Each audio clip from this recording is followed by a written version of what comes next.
The gentleman from Florida, Mr. Wexler. Thank you very much, Mr. Chairman. Madam Secretary, over the past month, startling revelations have come forward that specifically relate to your conduct prior to 9/11 and in the run-up to the war in Iraq. A recently released study by the nonpartisan Center for Public Integrity revealed that you, along with President Bush and top administration officials, made a total of 935 false public statements in an orchestrated attempt to take this nation to war. Here's a stack of these false statements right here, all 935 of them. This study has found that you, Madam Secretary, made 56 false statements to the American people where you repeatedly pump up the case that Iraq had weapons of mass destruction and exaggerate the so-called relationship between Iraq and Al-Qaeda.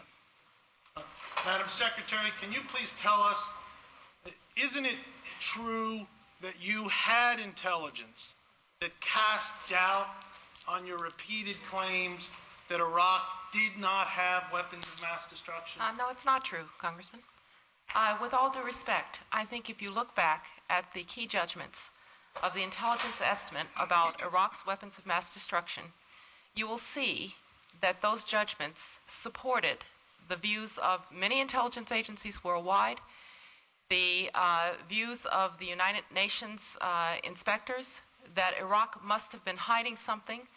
Our own intelligence estimates said that Iraq had reconstituted its biological weapons program, its chemical weapons program, and the only disagreement was whether or not they had reconstituted their nuclear weapons program, although there were certainly elements, including the CIA, that believed that they were in the process of doing so.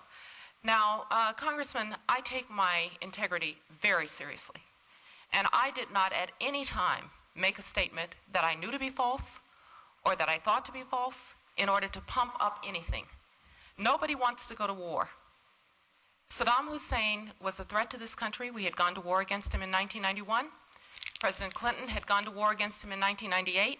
We were in a state of war with him. This was a cessation of hostilities, not an armistice, because let us remember that our pilots were actually flying missions, Southern Watch and Northern Watch, and being shot at by his air defenses. And so, I'm sorry, Congressman, because you've questioned my integrity, I ask you to let me respond. Now, we have learned that many of the intelligence assessments were wrong. There have been many, many investigations of that, including Senate Select Intelligence and a number of others.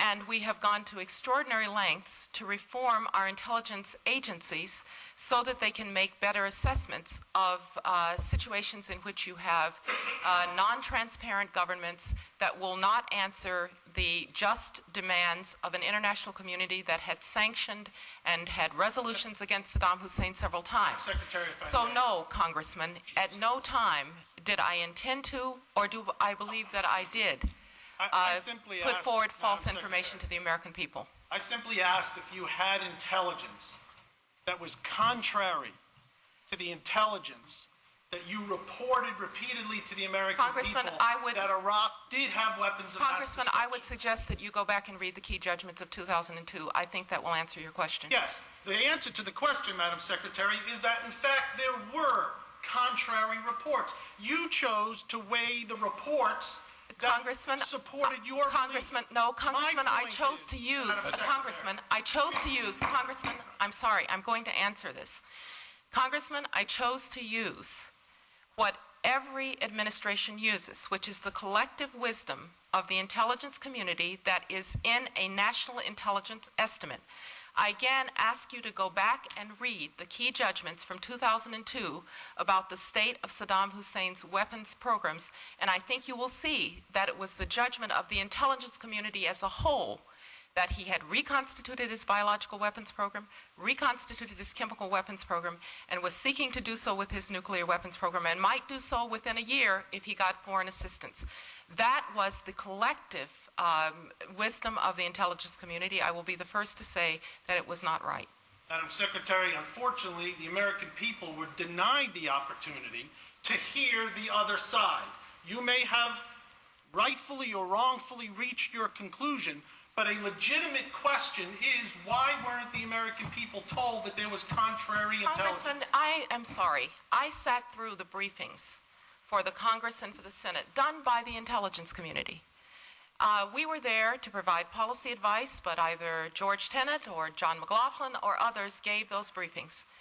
And Congressman, the American people were told what their intelligence community as a whole believed to be the assessment concerning Iraq's programs. I just want to repeat to you that not only was it our intelligence community, there were other intelligence communities that believed the same.